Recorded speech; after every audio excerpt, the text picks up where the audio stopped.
How are you doing? Good, thanks, mate. You're in the band with a brother. Yep. Yeah. Yeah. Band of Brother, yeah. Band of Nijmegen, Band of Brothers, yeah.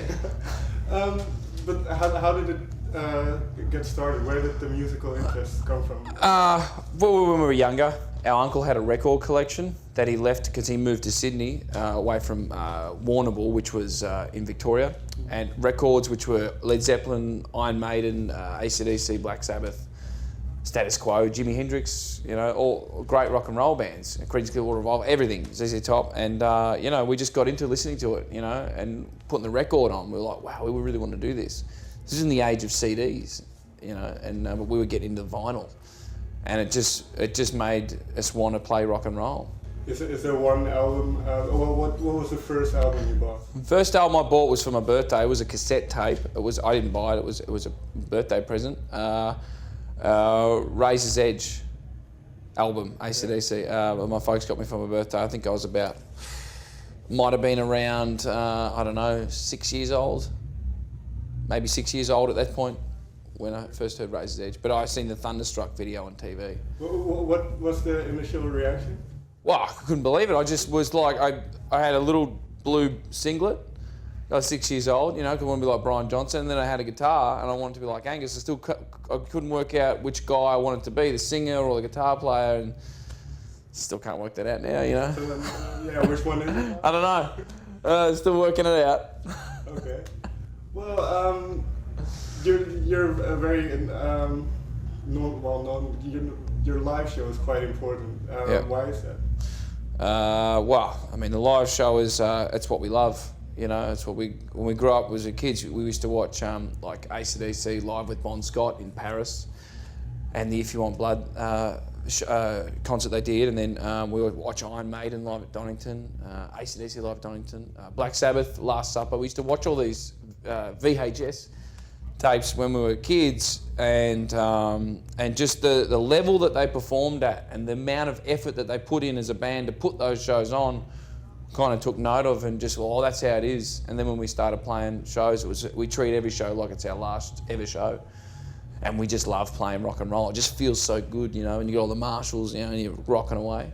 Where did the climbing come from? Well, there was a gig in Australia, and basically we were first on. Well, it was like a festival, and we were on the gig, and there was another band playing, and everyone was over at their stage because no one knew who we were or anything, and they were like a famous band, and so we were playing away. And I was like, "Fuck, let's steal their crowd, you know? What are we going to do?" So I climbed up the top of the rig, grabbed one of the lights, and shone it on their crowd, and said, "Hey, like, fucking come over here," you know. And they came over. What was were you scared? No. It's just like a focus. Like, we've got to get that crowd. You know, they don't know who we are. We're going to make them know who we are. You know, we want to give them rock and roll. And then as soon as they come over, they all started rocking out because they could hear it. You know, the PA was in there. Earshot. Yeah, it worked. And then now so I still keep doing it. You know, so yeah.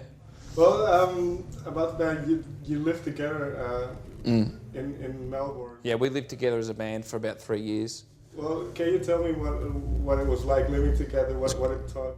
Oh, it was great. You know, we were just we were there for 3 years. You know, we would work on riffs and stuff all the time, and we would work on songs. We set up all the gear in the lounge room, and the neighbours weren't too happy about that because we used to piss them off quite a lot. But we had some good neighbours on one side and some other ones who didn't like us. But yeah, we just used to play a lot at home. We set up a stage. We even put in a few lights in there and fucking like just trashed the lounge room, you know, just to make it a big rock and roll den. Was it like performing gigs for friends? Yeah, no, just performing gigs for us. Okay. Sometimes, like, you know, a mate would come over and we'd be playing and be like, fucking hell, what he's doing, you know? It's really extreme, like, you think you're playing at Wacken inside your lounge room, you know? There was, I seem to remember, also an incident at the house. Can you tell me about that? An incident at the house? Oh yeah, we sort of set the thing on fire. Yeah, I got a little bit excited one day. We had a barbecue, and which started out as a barbecue, but then we had a big thing of petrol.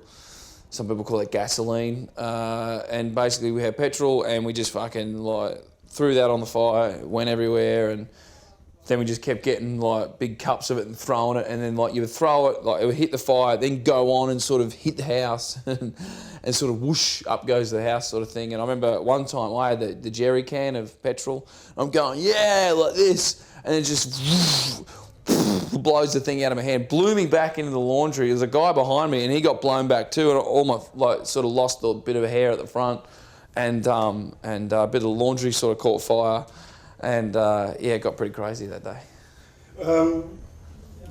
Was anything damaged, any equipment or anything? Nah. I mean, it was strange. We started pulling all the furniture out of the house and throwing it on the fire.